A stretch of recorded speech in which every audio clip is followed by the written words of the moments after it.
parang namumukhaan ko ito ah. Sino nga ba ito? Aba, parang mayaman. Aba, ganda ng posturahan eh. Parang kilala ko ito. Sino nga ba ito? Parang ito yung namumukhaan ko ah.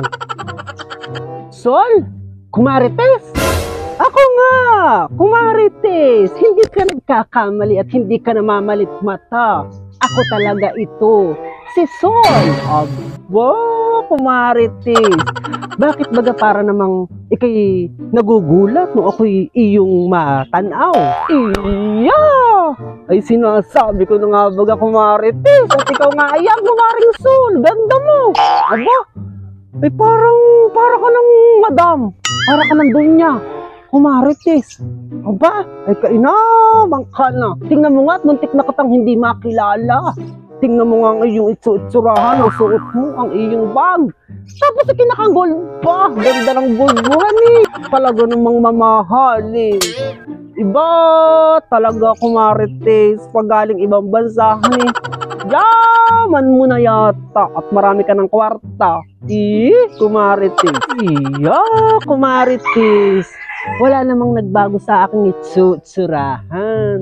Ganito pa din ako. Ako pa rin ang iyong Kumarites. Walang iba. Kumbaga man ay nakabili lang ako sa ibang bansa ng mga medyo may class na mga katulad ng bag, Dior, ganayon. Tapos nakabili din ako sa ibang bansa ng gold. Aba, ay kainamang ka na. Ako ito, si Sol. Ikaw, Kumarites. Yan ang ganda mo, honey. Iba-iba ka na talaga. Aba, ganda ng kutis mo, honey. Talaga namang walang sinabi ang kutis ko. Ganda mo, Kumarites. Ay, maiba ko, kailan ka pa dumating, Kumarites? Tapos may mga dala ka bagang mga pasalubong, mga sabon-sabon, mga ginger, ganayon. Kumarites. Ay, Kumarites. Bago mo ako tanongin ng mga kung ano-ano, ay, kumusta ka na?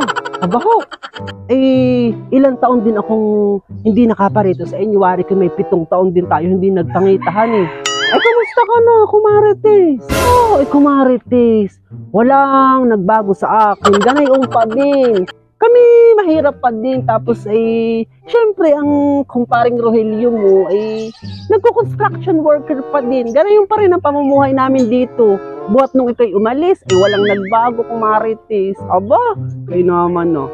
Maigi naman, Kumarites, kung ganayon at mabuting-mabuti ka. Kaya naman pati ako'y napasadsa dito sa iyo.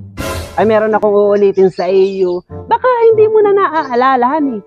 Sa loob ng 7 taon, ay ikay pinagbigyan ko na. Baka naman, Kumarites, baka naman. Naaalala mo pa baga? Bago ako mag-flight papuntang Hong Kong, kinutang sa akin ng 15,000. Ay, ngayon ko na sanang kukunin kung arila ang sa iyo. Ano nga, Kumarites? Ako'y wala pang maiibigay sa iyong 15,000 ngayon. At kami talaga hirap na hirap sa buhay. Tapos marami pang mga nagdaang bagyo, ganayon, baha. Di wala, Kumarites, ako maiabot sa iyo. Pasensya ka na muna, honey. Kung na may makwarta pa ngayon. Baho! May tama bagang katwiran iyang, Kumarites? Wala ka pa rin maibigay sa akin? Aba. Tingnan mo nga naman. Kararating mo lang. Tapos ganay ang paiinitin agad ang ulo mo. Kumarites, wag namang ganayan. Napurki naman, Kumarites, ikaw galing ibang bansa at ikay makawarta. Ayoko gaganay-ganayanin mo na laang para naman tayong walang pinagsamahan.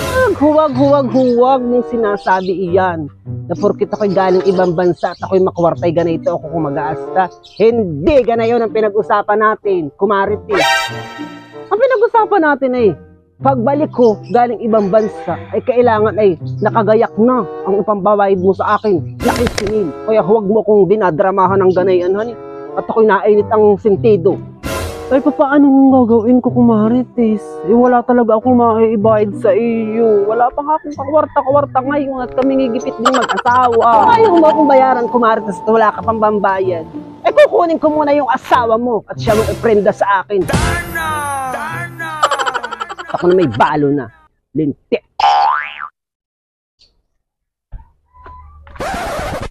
Pag-isipan mo. At na may kukunin ko na yung si Rogelio, honey. At ako'y 7 taon ng tigang.